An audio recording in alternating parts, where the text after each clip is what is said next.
Bem-vindos de volta ao programa, pessoal. Aqui é Danny Haifong.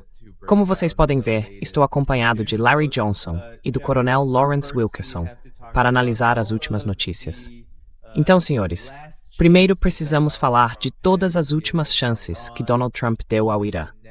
E agora há relatos de que os Estados Unidos dizem que um acordo sobre o Estreito de Hormuz é iminente e que deveria ser anunciado hoje. Mas então Donald Trump disse o seguinte, afirmando, basicamente, que saberemos em 48 horas se haverá um acordo. Vai haver um pouco de negociação. Estamos avançando muito bem. Vamos ver bem 40 horas.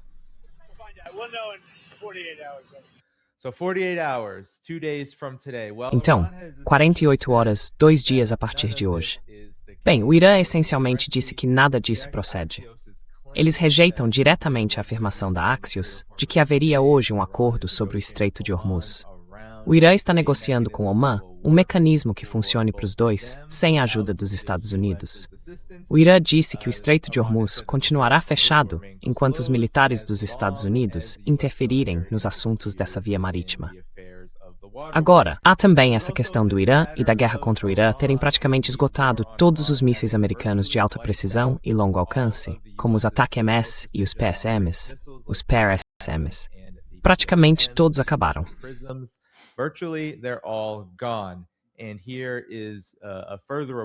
E aqui estão mais informações da CNN. 80% das defesas aéreas dos Estados Unidos também já se foram.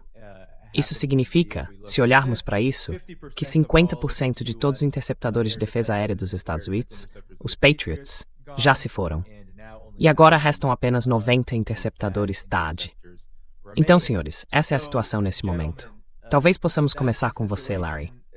O que está acontecendo com essa chamada última chance para o Irã, sobre a qual Trump vem falando tanta bobagem? Em que ponto estamos, de fato, em relação ao Estreito de Hormuz e à guerra como um todo?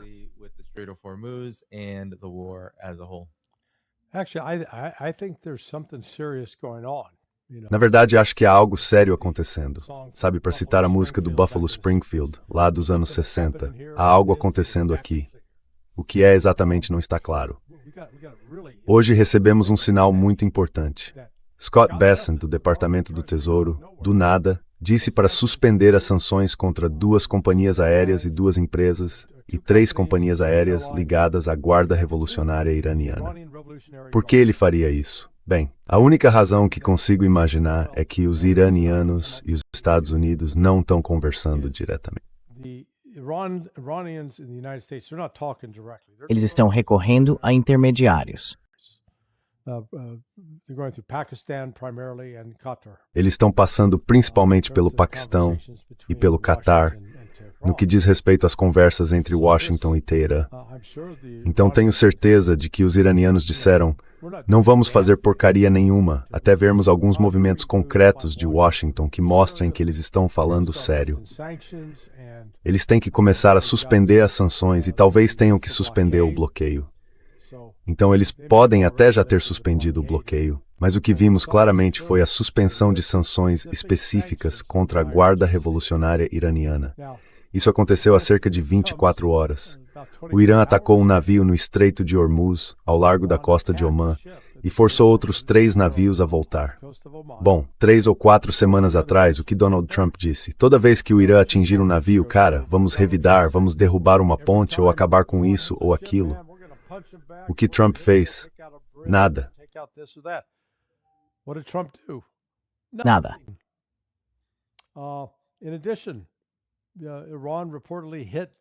Além disso, segundo relatos, o Irã atingiu o campo Burin, no Kuwait, na noite passada, ou na noite passada, no horário do Irã, ontem à tarde, no nosso horário. De novo, os Estados Unidos não retaliaram. Então acho que Trump está respondendo a uma, se não às 3 coisas diferentes. Primeiro, ele recebeu alertas do MBS, dos sauditas, dos catarianos, de que, olha, se vocês atacarem o Irã, eles vão nos destruir e nós vamos, sabe, abandonar o dólar de vocês. Vamos ter que abandonar nosso país. Algo nesse sentido. Segundo, foi o que você mencionou sobre a escassez de armas. Ela é crítica. Olha, eu escrevi sobre isso, vou me gabar um pouco, lá em 3 de março. I'll toot my own horn on this. Back on March 3rd, people can go look it up. March 3rd, sonar21.com. As pessoas podem pesquisar. 3 de março, sonar21.com. Eu expliquei a escassez que viria para os mísseis Patriot, os PAC-3. O que a maioria dos americanos não entende agora é que 80% das nossas armas, e estou falando de JASSMs, PRSMs, Tomahawks, HARMs, AGMs, 80% das nossas armas dependem de 5 minerais de terras raras que a China controla. Em outras palavras, podemos dizer, vamos fabricá-las, mas não temos controle sobre isso. Então, essa é a segunda coisa que eu acho que está pesando sobre Trump. Ele finalmente percebeu que estamos encurralados. A terceira é que deve haver alguma notícia econômica ruim que eles estão trabalhando desesperadamente para manter em segredo.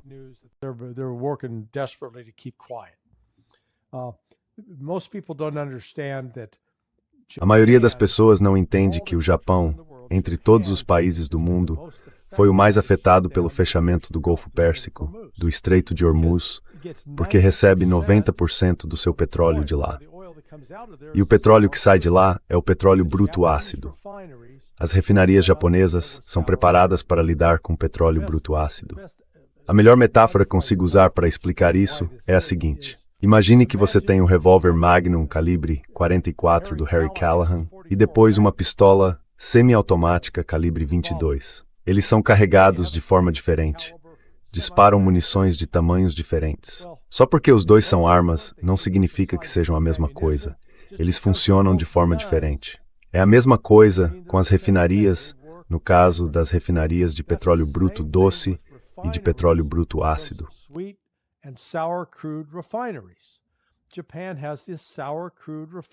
O Japão tem essa refinaria para petróleo pesado e com alto teor de enxofre. Então, mesmo que possa obter dos Estados Unidos todo o petróleo leve com baixo teor de enxofre que quiser, não tem o petróleo pesado. Fica sem acesso ao petróleo por 3 meses. E se você acha que essa crise da dívida pela qual o Japão vem passando, em que o Departamento do Tesouro teve que intervir e resgatá-lo ontem, injetando um monte de euros, não é nada, então, sabe, você está vivendo em outro planeta. Então tem tudo isso acontecendo nos bastidores. E acho que essas pressões estão começando a pesar. Não sei o que é, mas tem alguma coisa ruim por aí, porque essa é a única explicação que consigo encontrar para ele ter se contido, em vez de agir como o idiota de sempre.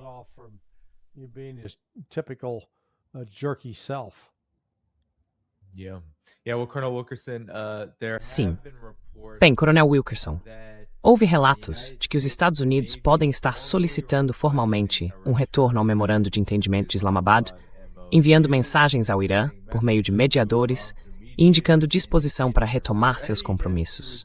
Isso foi informado pelo vice-ministro das Relações Exteriores, Qassem Jahababadi, à IRNA.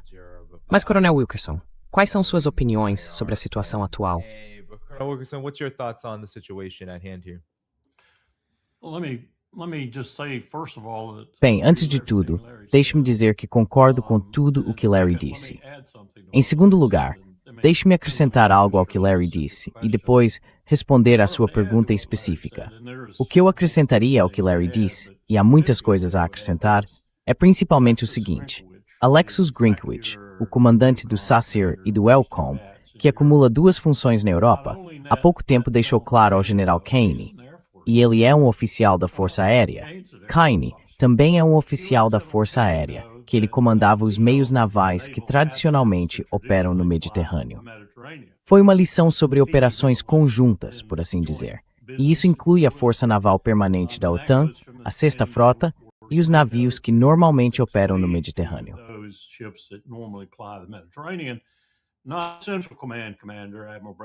Não, o comandante do Comando Central, Almirante Bradley Cooper, que é um oficial naval de guerra de superfície. Muito obrigado.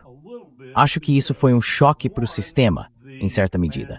Primeiro, porque o comandante de fato se manifestou com firmeza. E segundo, porque ele disse uma verdade que aparentemente Pete Hegseth e Donald Trump, por causa de Pete Hegseth, realmente não entendiam. E isso para dizer que ele não é o único. Todos os comandantes, na estrutura de comandos unificados, além de outros abaixo dessa estrutura, têm se manifestado junto a seus pares e aos próprios comandantes e ao presidente do Estado-Maior Conjunto sobre o que Larry acabou de dizer, que reduzimos nossos estoques de munição a níveis dramaticamente baixos em relação aos nossos planos de guerra.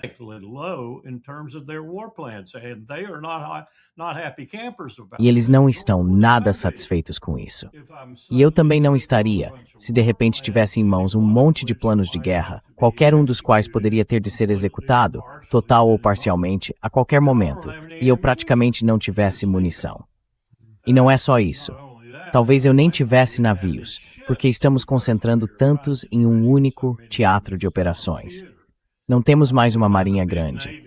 Não temos mesmo uma marinha grande, se compararmos com os 6 ou 7 mil navios que tínhamos ao fim da Segunda Guerra Mundial. Temos menos de 300 e alguns estão em manutenção ou até mesmo em doca seca. Então essa é outra coisa que eu acrescentaria.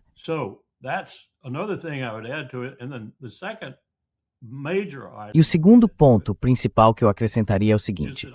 Acho que alguém, talvez J.D. Vance, talvez algumas das pessoas por trás de Trump, talvez algumas pessoas que tenham algum bom senso, começou a falar com Trump de uma forma que diz: você tinha uma maneira de sair disso. Não é perfeita, não é bonita. E você vai ter que aceitar que, aos olhos do mundo, e provavelmente no fim das contas, aos olhos dos americanos, isso representa, de certa forma, um revés em relação aos seus objetivos gerais e tudo mais. Mas você sabe como nós funcionamos. A gente pode enfeitar tudo isso, mentir, trapacear e roubar nas margens, e fazer parecer que está tudo bem. Mas você precisa sair dessa agora. Então eles voltaram e ressuscitaram o memorando de entendimento, que era uma rendição, até certo ponto, se você sabe do que está falando e o que está fazendo.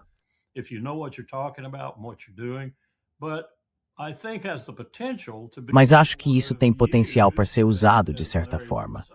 E como o Larry estava dizendo, para ser respaldado por outras medidas que vão convencer os iranianos de que você está falando sério. Afinal, a Guarda Revolucionária Islâmica é o elemento que faz dinheiro no Irã. No último relatório que vi sobre a renda deles só com as vendas de petróleo, eles receberam $1 trilhão em um único ano, a Guarda Revolucionária Islâmica.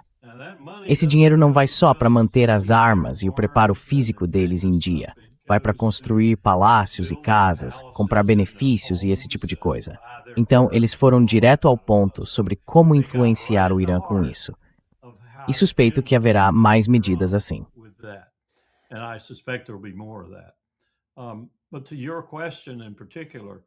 Mas, especificamente sobre a sua pergunta, acho que com a articulação certa e o trabalho certo, especialmente com o Oman envolvido, eles podem fazer isso parecer uma vitória.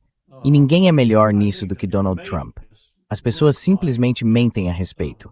Mas não vai ser uma vitória. Vai ser uma derrota em relação à maioria dos parâmetros-chave do que Trump disse que queria.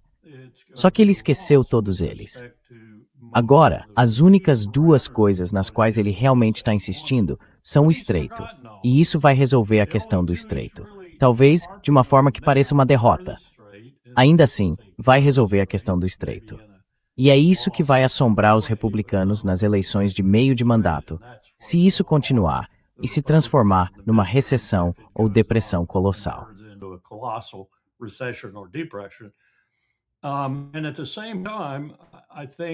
E ao mesmo tempo, acho que eles vão conseguir lidar com o programa nuclear, que é a outra questão, porque acho que os iranianos já têm uma arma nuclear. E acho que eles vão ter de admitir isso, vão ter de lidar com isso e vão ter de dizer que aceitam isso. E sabe, como é que vão contornar essa questão? Bem, não vai ser de imediato, e não vai ser na cara do Netanyahu. E isso me leva ao meu último ponto. Bibi está fazendo uma bagunça em todo lugar em Israel neste momento. Ele retomou as operações no Líbano. Apesar das conversas em andamento, ele retomou as operações. Está matando pessoas de novo no Líbano, cidadãos libaneses, na verdade.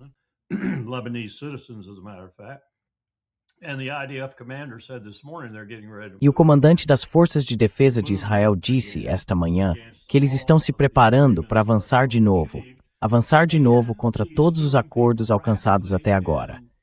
E ele está matando pessoas rapidamente em Gaza e na Cisjordânia. E convenceu as organizações humanitárias a mudar suas exigências. E elas estão mudando, não porque o Hamas disse que não vai se desarmar de acordo com essas exigências. E não vai, mas porque Israel quer continuar matando pessoas. E elas disseram, tudo bem, então, ele vai continuar fazendo isso. E isso vai perturbar muito as coisas. Porque temos de lembrar, porque o Irã, pelo menos ostensivamente, entrou nisso em primeiro lugar, por causa do tratamento dado por Israel aos palestinos.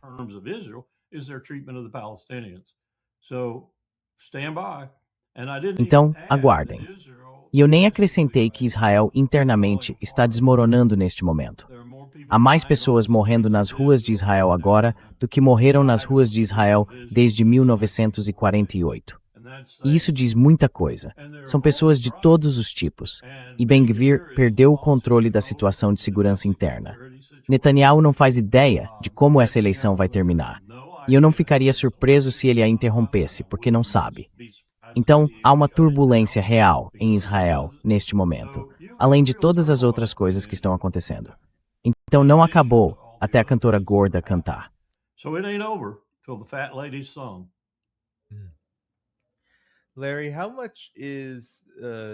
Larry, quanto à inconsistência de Donald Trump e do governo dos Estados Unidos neste momento, e até de Israel, em relação ao Irã, tem a ver com isso? A Reuters acaba de divulgar uma informação exclusiva há poucos minutos. O Irã alertou os estados do Golfo de que qualquer novo ataque dos Estados Unidos ao seu território provocaria retaliação contra infraestruturas energéticas essenciais em toda a região, segundo 5 fontes ouvidas pela Reuters. Bem, em que medida a escassez de munições influencia tudo isso? No que parece ser uma tentativa dos Estados Unidos de ganhar tempo, os Estados Unidos estão mesmo dispostos a voltar a um processo de memorando de entendimento?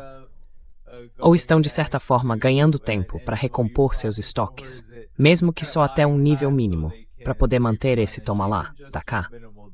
O que você acha?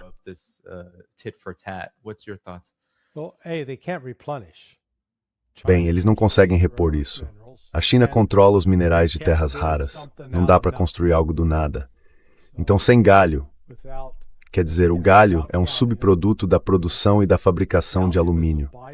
Quando os Estados Unidos pararam de produzir alumínio, tipo 40 anos atrás, terceirizamos isso para outros países. Não precisamos mais disso. Cara, agora estamos completamente ferrados. Mesmo que quiséssemos produzir galho, primeiro teríamos que reconstruir uma indústria de alumínio e depois estabelecer o processamento para obter isso. Esse é o primeiro ponto. Essa matéria que você leu foi da Reuters hoje na última hora. Exatamente. Isso já era notícia na sexta-feira passada. Eles só foram se inteirar disso 5 dias depois? São aqueles malditos alemães. Jesus. Foram necessárias 5 fontes anônimas para eles. Mas continue. Quer dizer, isso é ridículo. Foi isso que o Irã disse na semana passada. E foi isso que levou, como eu disse nas minhas observações iniciais, os sauditas e os qatarianos a procurarem Trump e dizerem, ei, não faça isso. Porque se o Irã, levasse adiante essas ameaças, e eu não acho que eles estavam só falando por falar, acho que estavam falando muito sério, isso obrigaria a Arábia Saudita, o Catar, o Kuwait, o Bahrein e os Emirados Árabes Unidos. Eles teriam que começar a abandonar esses países. Eles não conseguiriam manter os níveis populacionais que têm nesses países sem ar-condicionado e sem água potável, por causa da destruição das usinas de dessalinização. Então, isso seria um problema. E esse, mais uma vez, foi um dos fatores nisso.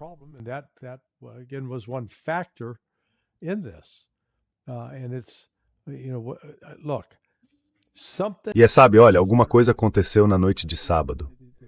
Os militares americanos da ativa e recém-aposentados que eu conheço, alguns dos aposentados tinham linhas diretas com o CENTCOM, sabiam que estava tudo em andamento. Quer dizer, todos que eram oficiais de operações sabiam. Ia acontecer. E então, bum, foi desligado num piscar de olhos. Então alguma coisa chamou a atenção de Donald Trump. Alguém disse alguma coisa. Eu não sei quem ou o quê. Isso ainda não está claro. Mas o outro ponto que o coronel Wilkerson mencionou, então você tinha o comandante do ELCOM. Dentro de toda a força conjunta, quando eu participava de exercícios, Don Rumsfeld teve essa grande ideia de tornar o SOCOM dos Estados Unidos o comandante apoiado.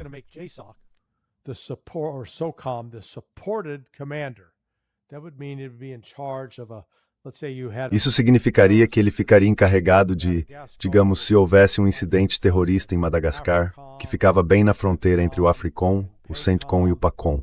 Então o SOCOM ficaria no comando. Isso significa que os comandantes de apoio, AFRICOM, CENTCOM e PACOM, teriam que responder a ele. Bem, isso acabou virando uma grande confusão, porque como o coronel Wilkerson observou corretamente, esses sinks de teatro tendem a ter vontade própria. E também têm poder. Então aqui está esse comandante europeu e a Sexta Frota está sob o comando dele, e o CENTCOM está dando uma missão para ele. Ei, precisamos dos seus sistemas de defesa aérea aqui. Ei, ei.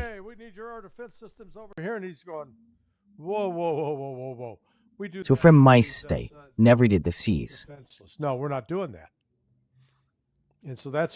Não, nós não vamos fazer isso. E aí, nesse ponto, o secretário de Defesa tem que entrar para talvez tentar resolver a situação. E aparentemente, Hegseth, nessa ocasião, foi inteligente o bastante para ficar bem longe do meio daquela debandada de elefantes. Então eu disse, há coisas acontecendo nos bastidores que a gente não está vendo. Mas nem tudo são flores. Há muita turbulência, e acho que existem preocupações muito sérias, tanto com a prontidão militar dos Estados Unidos, quanto com as dinâmicas econômicas em jogo.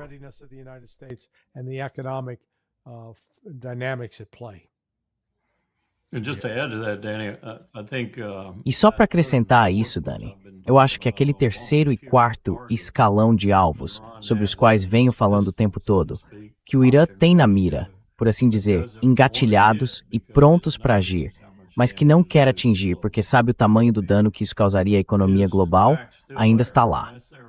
E essa é, na verdade, a carta na manga definitiva deles, eu acho. Porque, se atingirem esses alvos, vão jogar o mundo em situações muito ruins, provavelmente numa depressão global, no fim das contas. Eles não vão atingi-los, não querem atingi-los. Mas poderiam, se fossem pressionados e sentissem que estavam contra a parede. Poderiam. E não só isso. Como eu disse, eu realmente acho que eles já têm 1, 2 ou 3 armas nucleares.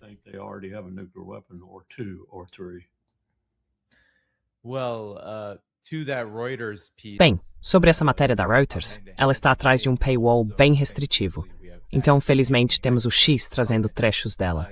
Esta é a perspectiva de Teherã, segundo as fontes que eles usam. Trump agora enfrenta 2 escolhas desagradáveis, disse uma alta autoridade iraniana a Reuters. Um conflito escalado que poderia engolir o Golfo e interromper o fornecimento global de energia, ou aceitar um resultado negociado que fique aquém da vitória decisiva que Washington busca. Talvez isso seja colocar em termos gentis, Coronel Wilkerson, no sentido de que, sabe, Trump não tem saída disso.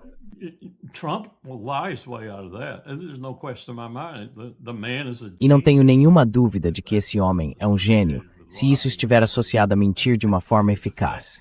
E, infelizmente, ainda temos cerca de 40 milhões de americanos que votam e que são, sabe, adeptos dessas mentiras.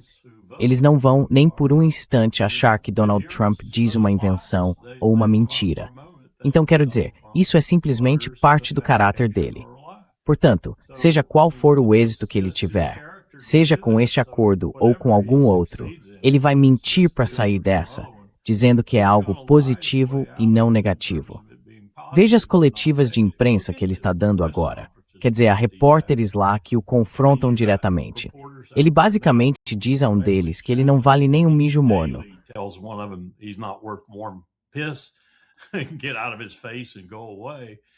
Saia da frente dele e vá embora.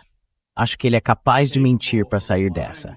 E eu apoio isso. Se acabar com esta guerra e fizer o Estreito voltar a operar normalmente, e evitar essas mortes em potencial que vão acontecer se fizermos algo tão estúpido quanto colocar tropas terrestres lá. Ou algo igualmente estúpido, como aproximar os porta-aviões o suficiente da ação para que possam lançar seus aviões sem quilômetros e quilômetros de reabastecimento em voo, e acabar perdendo um deles. Sabe, uma parte de mim, a parte antiga, que dava aula em Newport, no Naval War College, acha que já passou da hora de sofrermos as consequências dessa forma. Mas eu não quero que aqueles 5.000 marinheiros, homens e mulheres, acabem na água.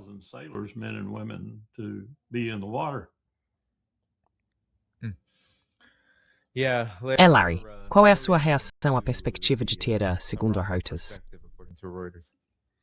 Well, I mean, Tehran, they know what Bem, quero it dizer, is, they know what they have. Teherã sabe qual é a sua posição, sabe que tem objetivos estratégicos claros. Primeiro, tirar os Estados Unidos do Golfo Pérsico. Persian Gulf. E eles tinham And como alcançar esse objetivo? Bem, tinham dois métodos. Um por meio de negociação, dois por meio da força. Até agora estão usando a força, e isso está funcionando muito bem. Os Estados Unidos basicamente tiveram de abandonar bases militares no Kuwait e no Bahrein. O quartel-general da Quinta Frota é essencialmente Mzedawes Vasmas. Eles saíram de Al-Udeid, retirando de lá todas as unidades principais. As unidades foram redistribuídas para Teguarda, espécie número para Israel. redeployed to the rear to Israel in particular. Initially, they tried to put him in to Jordan and even found Inicialmente, eles tentaram levá-los para a Jordânia e até descobriram que na Jordânia eles eram bastante vulneráveis. E para falar a verdade, eles ainda são vulneráveis em Israel. Então, tirar os Estados Unidos do Golfo. Isso está indo muito bem. Exercer controle sobre o Estreito de Hormuz para extrair concessões do Ocidente e reintegrar o Irã à comunidade das nações, onde ele não fique mais sujeito a essas sanções.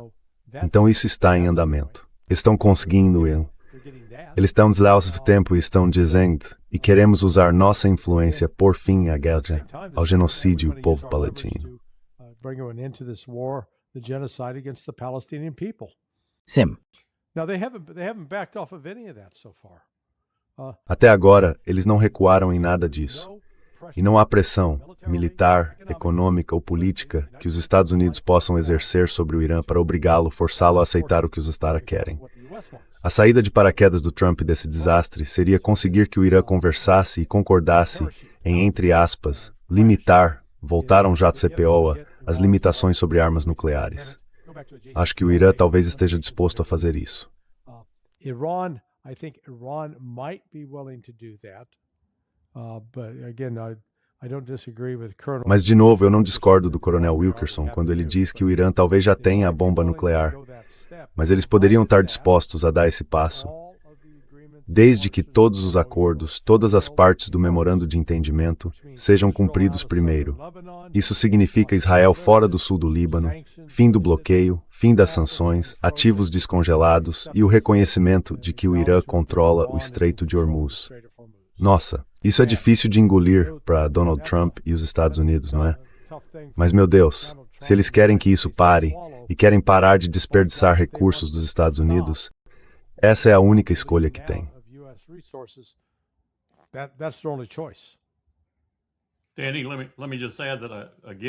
Dani, deixe-me acrescentar que, mais uma vez, concordo com praticamente tudo que Larry disse, se não com tudo. Mas acho que o problema aí é Israel.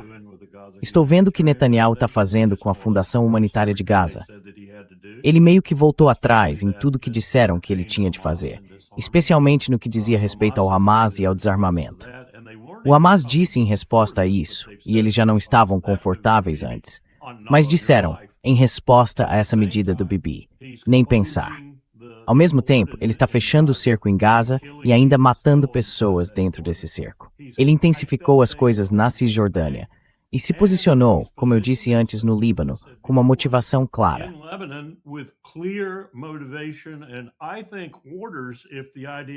E eu acho que as ordens, se o comandante das Forças de Defesa de Israel ali está dizendo a verdade ao Haaretz, ele de fato revelou, seguir em frente e eliminar mais integrantes do Hezbollah. E fazer isso independentemente das conversas e do que possa acontecer. Se é isso que vai acontecer, e se ele não for tirado do cargo rápido o bastante nesse processo, e conseguir levar isso adiante, eu não vejo como o Irã sai disso. E eu adoraria ter estado em algumas das consultas estratégicas deles, por assim dizer, sobre o problema final deles, sobre o problema final da região. Será que eles têm aqui a oportunidade, se conseguirem aproveitar essa oportunidade da maneira certa, de destruir Israel? ou pelo menos de fazê-lo recuar tanto que não precisem mais se preocupar com ele.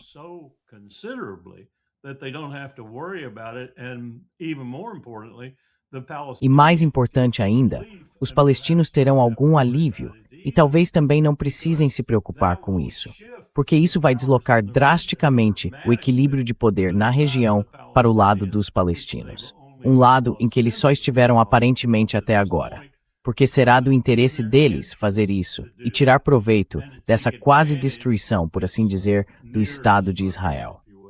Porque volto ao que o ministro das Relações Exteriores de Omã disse 2 vezes, o verdadeiro problema na região é Israel. Bem, enquanto continuarmos ao lado deles, com a mesma firmeza que Trump teve, na verdade, o último presidente que não fez isso foi Bush pai, todos os outros fizeram. Enquanto fizermos isso, o problema somos nós também. As long as we do, it's us too. So, how do you separate those two things? Então, como você separa essas duas coisas para conseguir realizar isso e talvez ter uma chance de atingir seu objetivo mais urgente? Eu acho que é dar aos palestinos algum tipo de esperança para o futuro. Eu não sei como fazer isso.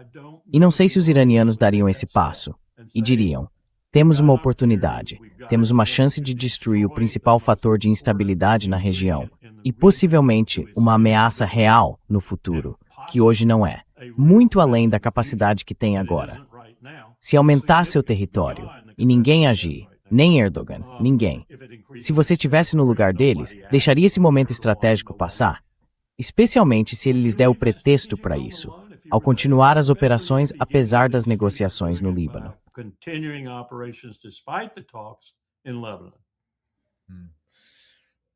Larry, quero saber o que você pensa sobre isso. Bem, eu concordo com o Coronel Wilkerson. Não tenho certeza de que seja necessário comentar mais sobre isso. Acho que ele já explicou tudo.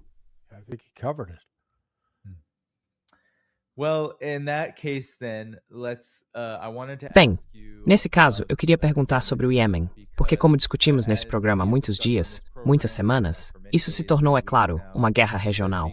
E tem sido assim desde o primeiro dia, mas voltou a explodir. E sabemos que os iemenitas, o Ansar Allah, estão bloqueando o petróleo saudita no Estreito de Bab al-Mandeb. Eles realizaram 4 ataques contra navios de carga nas últimas 24 horas, sendo que o mais recente teve como alvo um petroleiro, logo a sudeste de Aden.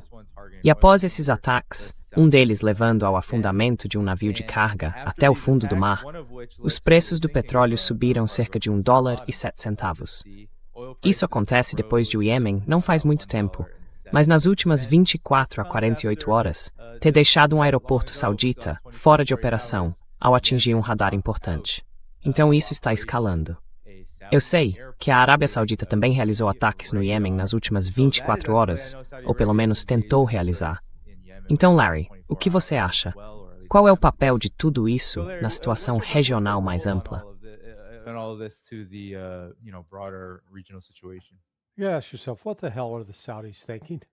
Você se pergunta, que diabos os sauditas estão pensando? Ou será que nem estão pensando? Então vamos expor mais ou menos o cenário. Os Houthis dominam. Eles ocupam 1/3 do Iêmen, mas têm 80% da população. A população total do Iêmen é de 35 milhões. Então aí está o Iêmen, com cerca de 25, 26 milhões de pessoas. Eles têm uma força armada, vamos chamá-la assim, de cerca de 300 mil pessoas.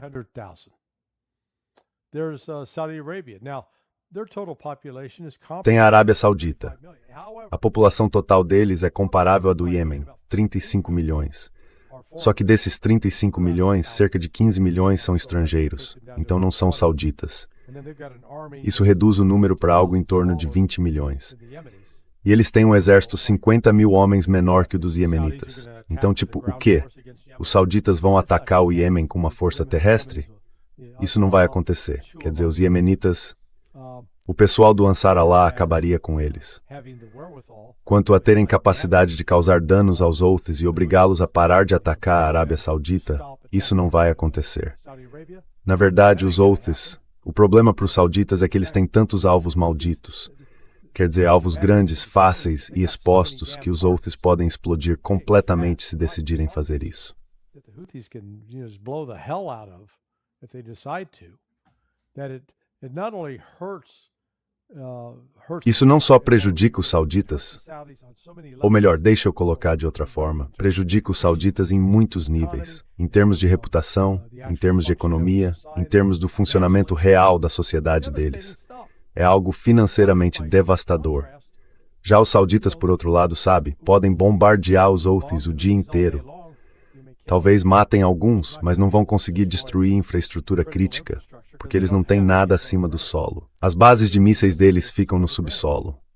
E além disso, espero que os chiitas iraquianos lancem o ataque deles hoje ou amanhã, porque o Arbaen acabou, e eles vão se vingar do que os sauditas fizeram no domingo ou no sábado. Então é isso que eu volto. Que diabos os sauditas estão pensando? Porque eles não têm como vencer isso militarmente, de jeito nenhum. Because they can't win this militarily at all.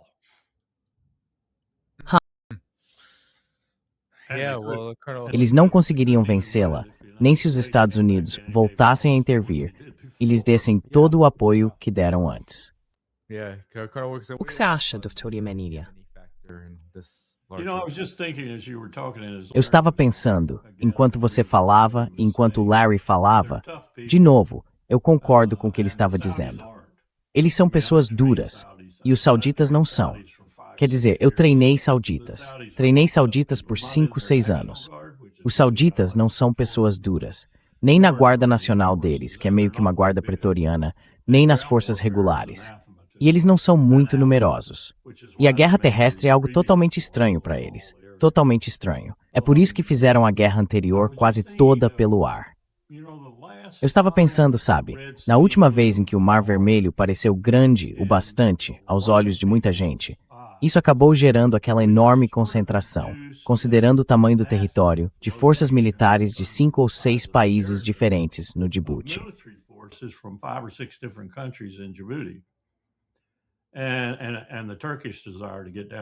E também havia o desejo da Turquia de se instalar ali, mas não havia espaço em Djibouti. Então, um pouco mais acima no rio, por assim dizer. Eles montaram uma força-tarefa combinada e uma força-tarefa conjunta. Uma força-tarefa conjunta dos Estados Unidos e uma força-tarefa combinada. Acho que se chamava CJTF-46 ou algo assim, e CTF-65, algo assim. A CTF, a Força-Tarefa Combinada, reunia muita gente, os britânicos, os franceses, os chineses. Acho que os japoneses até forneceram algum apoio logístico. Se não enviaram um navio, talvez tenham até, pela primeira vez, atuado no exterior com a Força Marítima de Autodefesa do Japão e mandado um destroyer. Não me lembro. Você pode pesquisar. Os Houthis estão lidando com esse tipo de reação global, caso avancem muito mais em termos de danos no Mar Vermelho. Então, se eu fosse a liderança, seria muito cuidadoso. Eu estaria pensando nisso.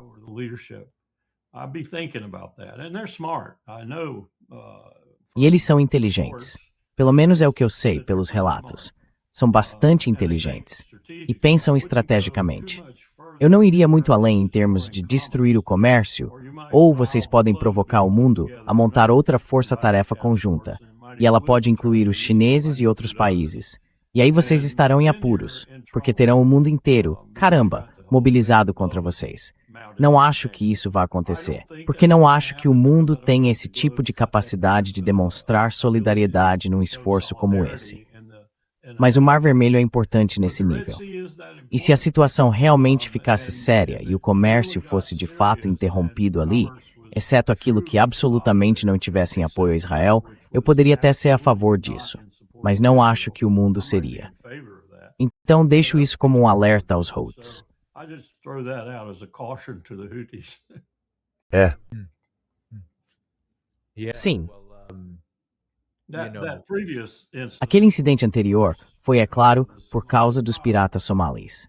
Mas a situação com os piratas ficou realmente séria em termos de comércio marítimo, e foi por isso que formaram as forças-tarefa.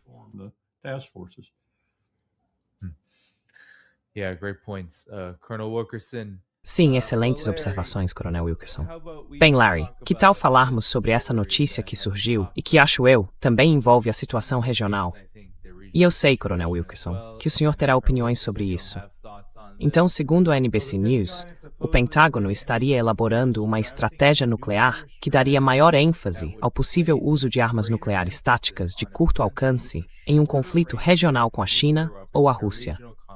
Portanto, apesar de os Estados Unidos ainda estarem profundamente envolvidos e agora em sérias dificuldades no atoleiro com o Irã, isso parece ser, pelo menos segundo a reportagem da NBC, o que o Pentágono está dedicando seu tempo a fazer. O que você acha disso, Larry? E depois, Coronel Wilkerson.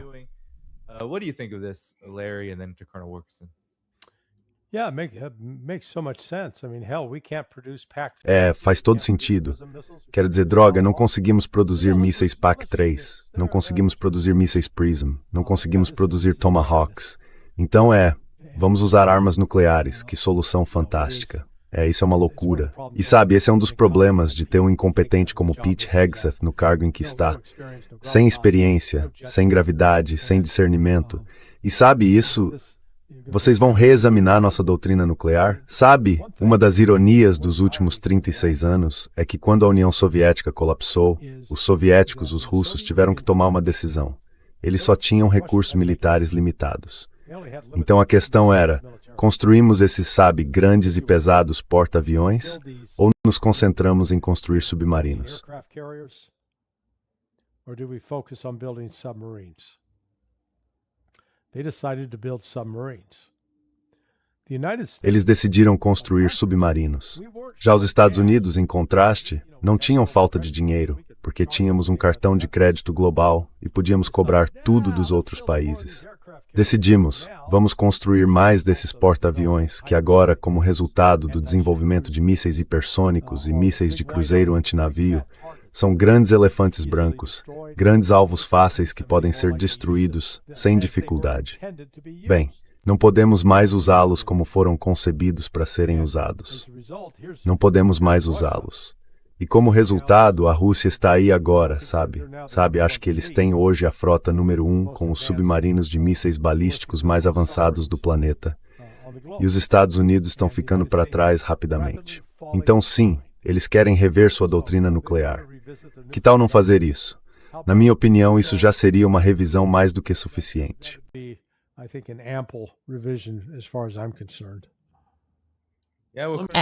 Você está neste programa há muito tempo. Deixe-me colocar parte da culpa nos ombros de Barack Obama. Sempre vou fazer isso. Quando estávamos trabalhando na revisão da postura nuclear e realmente nos esforçamos para tentar mudar dramaticamente o rumo que vimos sair do governo Bush, e nossa, eu sabia bem disso, nós o convencemos. Acho que o tínhamos convencido. E digo isso com base em reflexões pessoais e por ter estado na sala algumas vezes. Nós o convencemos. Ele entendeu o perigo, entendeu o custo imenso e entendeu o afastamento em relação à Guerra Fria, quando as pessoas no país entendiam visceralmente que as armas nucleares eram perigosas. Filmes, construção de abrigos no quintal de casa e assim por diante. Elas entendiam isso. Perdemos tudo isso.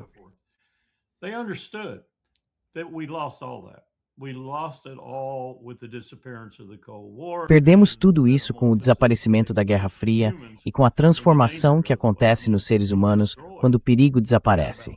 Quero dizer, nós destruímos, tínhamos cerca de 60 mil ogivas nucleares entre nós, vários e diversos veículos de lançamento e outras coisas.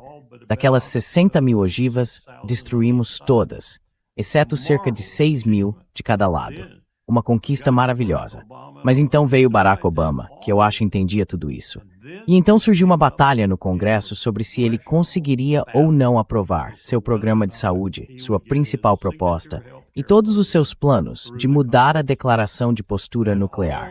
E com isso, a direção e o custo do programa nuclear para o futuro, para os anos seguintes, desapareceram.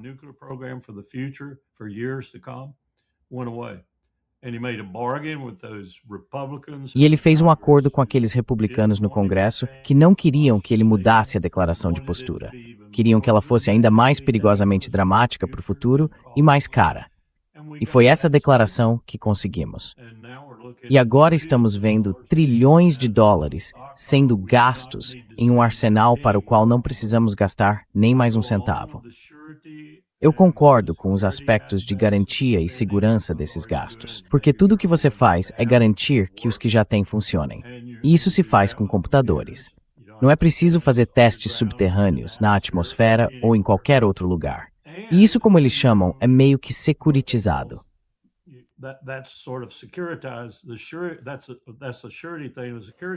É aquela questão da garantia que securitiza, garantindo que todos os seus estoques e tudo mais estejam seguros, não só contra vazamentos ou algo assim, mas também contra um ataque terrorista. Tivemos de fazer isso no Havaí com muito cuidado, porque tínhamos algumas coisas armazenadas em lugares muito ruins. Mudamos isso agora. Enfim, isso deu início ao impulso. Todos os laboratórios ficaram animados porque aquelas pessoas de 40 anos nos laboratórios não tinham participado do Projeto Manhattan, nem, por assim dizer, da Guerra Fria. E elas queriam fazer coisas, queriam experimentar. E o nicho nuclear no Complexo de Segurança Nacional é muito lucrativo, se você o torna muito lucrativo. E foi isso que isso fez.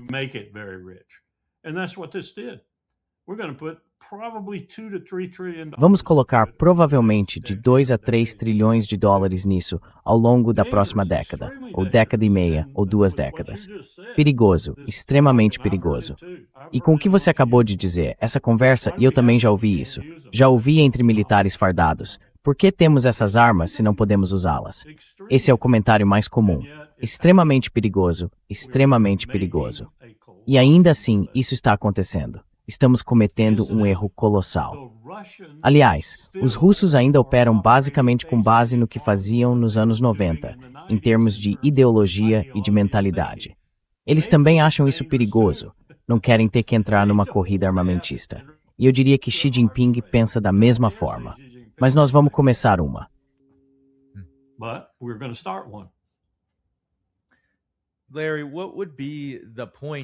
Larry, qual seria o sentido de usar, ou até mesmo planejar usar, armas nucleares contra países como Rússia e China? Ambos não só têm armas nucleares, como também dispõem de muitos outros recursos. E no caso da China e também da Rússia, são absolutamente essenciais para a economia global. Qual é a lógica de planejar algo assim? Por que se quer fazer isso?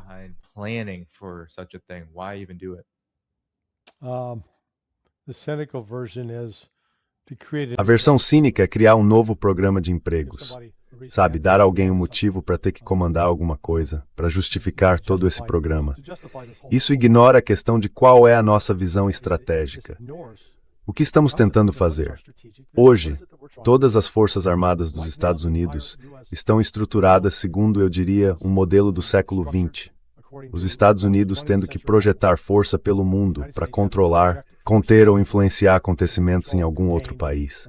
Nada a ver com defender os Estados Unidos.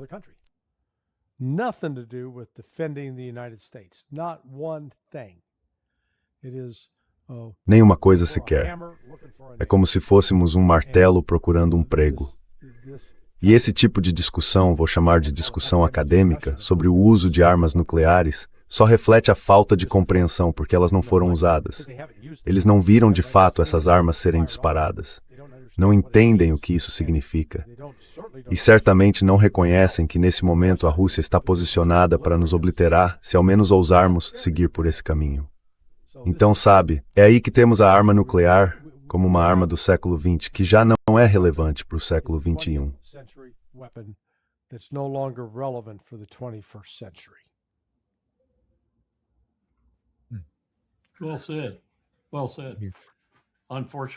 Muito bem colocado. Muito bem colocado. Infelizmente, temos muita gente que não entende isso. Muita gente. E você tem razão sobre o dinheiro. Se você tivesse, eu conheci Khosrow Semnani, que é um americano de origem persa. Ele fugiu logo na Revolução, em 78, 79. Um homem muito inteligente, físico nuclear, ou melhor, doutor em física nuclear. E ele praticamente domina uns 90% do setor de resíduos nucleares nos 3 ou 4 estados onde esse setor existe. Principalmente no estado de Washington, Nevada e Utah. E ele é bilionário. O palácio dele, nos arredores de Salt Lake City, parece algo de Isfahan, ou algum palácio persa realmente magnífico. E esse é um setor extremamente lucrativo. Não só o tornou bilionário, como ele, mais ou menos, comprou muitos dos políticos de Utah, Wyoming, Nevada, Neroorgazem with the and were nome. It's a stress drawer. Very powerful man. And it just shows you what really motivates, as Larry very correctly O said. que realmente motiva, como Larry disse muito corretamente, grande parte dessa atividade na indústria nuclear? Dinheiro. É um nicho, mas é um nicho muito rico. E por ser um nicho, basta ter 2 ou 3 senadores e 8 ou 10 representantes para protegê-lo 100%. Porque boa parte desse dinheiro volta para eles, em propina, em doações, doações políticas e assim por diante, que agora estão fora de controle por causa da Citizens United. Então, isso é uma máquina que se retroalimenta, como costumávamos dizer no exército. E é perigoso. Extremamente perigoso. Não me importa se elas estão obsoletas em termos de guerra, e eu acho que estão. É justamente porque são tão destrutivas. Isso não quer dizer que não vão ser usadas. E quando você começa a usá-las, acho que vai ser meio difícil fechar essa porta.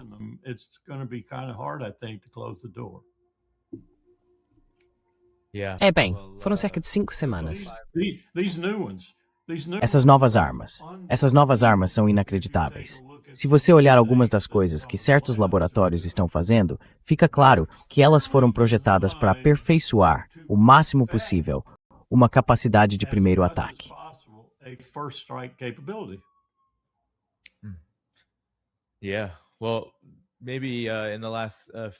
Bem, talvez, nos últimos minutos que nos restam, suas considerações finais sobre isso. Mas, no cenário mais amplo, no quadro geral, mais cedo, quando falávamos sobre o Iêmen, vimos os Estados Unidos supostamente tentando fazer com que a Arábia Saudita reduza a escalada com o Iêmen. Ambos estão preocupados com o que uma escalada pode causar nos mercados de petróleo, assim como na própria Arábia Saudita. Mas aí surgem histórias como esta, em que os Estados Unidos estão mirando, como você diria, os 2 principais pilares desse mundo multipolar com planejamento nuclear. Então, talvez suas considerações finais e sua análise sobre esse contraste.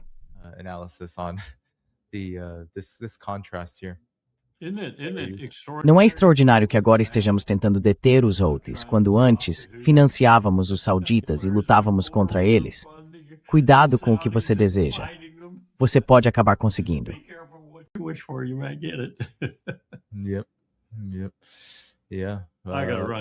Sim é. Preciso ir, Dani. Certo, se cuida, coronel. Bom te ver, irmão. Larry, vamos encerrar. Há muito que falar sobre esse contraste, sobre a situação mais ampla em que eu acho que podemos dizer o Império Norte-Americano do Caos, como diz nosso amigo Pepe, se encontra.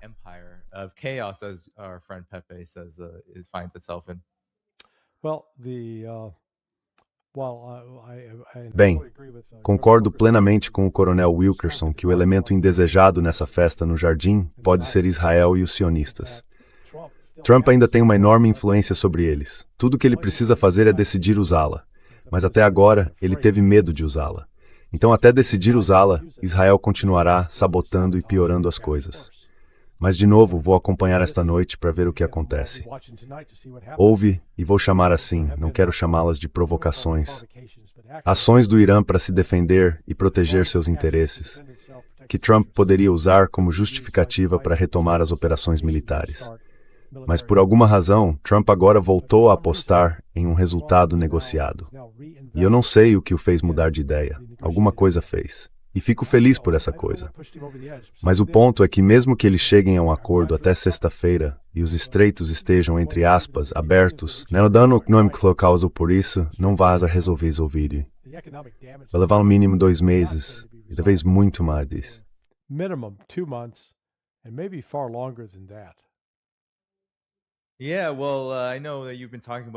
É bem, eu sei que você vem falando sobre as reservas estratégicas dos Estados Unidos estarem caindo para níveis incrivelmente baixos.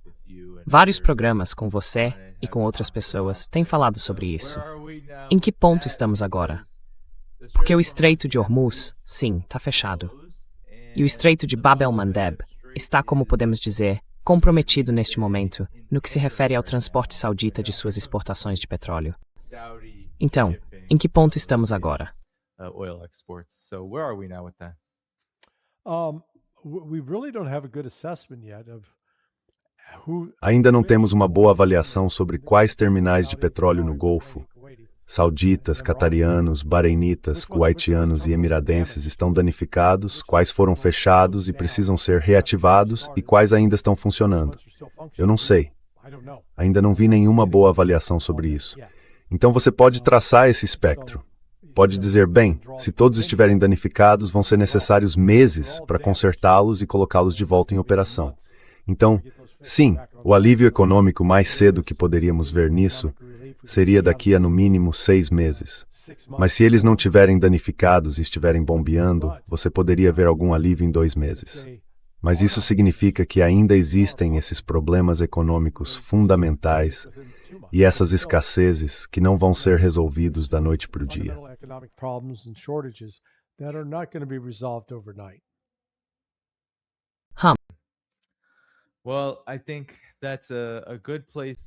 Bem, acho que este é um bom ponto para encerrar por aqui, porque sim, há muita coisa para acompanhar agora, por causa desse processo de negociações entre o Irã e Omã.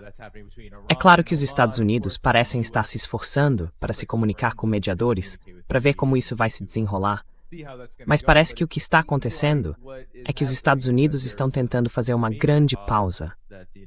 E não sei se você concorda comigo, Larry, mas parece que, no processo envolvendo o Irã, Omã e o Estreito de Hormuz, Trump vai tentar dizer que esse é um acordo deles, quando ele finalmente for fechado, que eles ajudaram a viabilizá-lo. E isso já é bom o bastante por enquanto. Pelo menos durante, acho que vai ser, algo como 60 dias. Isso dá uma pausa para ambos os lados. Mas é claro, nunca podemos realmente confiar que os Estados Unidos, especialmente sob o governo Trump, vão cumprir nem mesmo as promessas mais frágeis. Larry, você tem algumas palavras finais para o público antes de encerrarmos por aqui?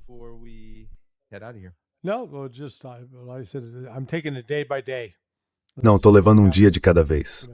Vamos ver o que acontece. Sabe, teremos mais um dia sem nenhum ataque militar? Isso é bom. Eles estão voltando a se aproximar de uma solução diplomática, porque a única saída para Trump é uma solução diplomática. Não existe caminho para uma vitória militar contra o Irã. Nenhum.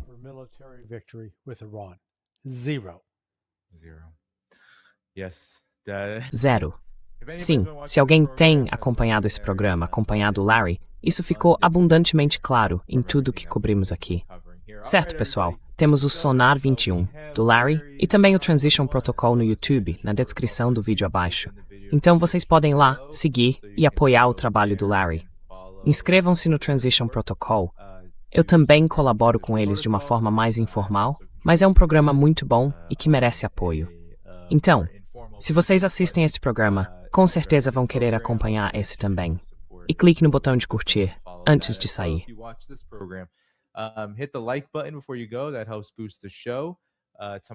Isso ajuda a impulsionar o programa. Amanhã, às 2 da tarde, horário da costa leste dos Estados Unidos, estarei com Scott Ritter, na quinta-feira, 6 de agosto. E se tiver interesse, também faço transmissões ao vivo exclusivas para membros, conversas privadas. Vou fazer uma daqui a algumas horas, hoje às 7 da noite. Então, se quiser se tornar membro do YouTube e participar, pode fazer isso, certo, pessoal? E você também pode fazer isso pelo Patreon e pelo Substack, se preferir. Ok, pessoal, é isso por hoje. Agradeçam ao Larry pelo tempo dele, e também ao Coronel Lawrence Wilkerson, clicando no botão de curtir. E vejo vocês amanhã, às 2 da tarde, horário da costa leste dos Estados Unidos. Tchau, tchau. Obrigado, Dani.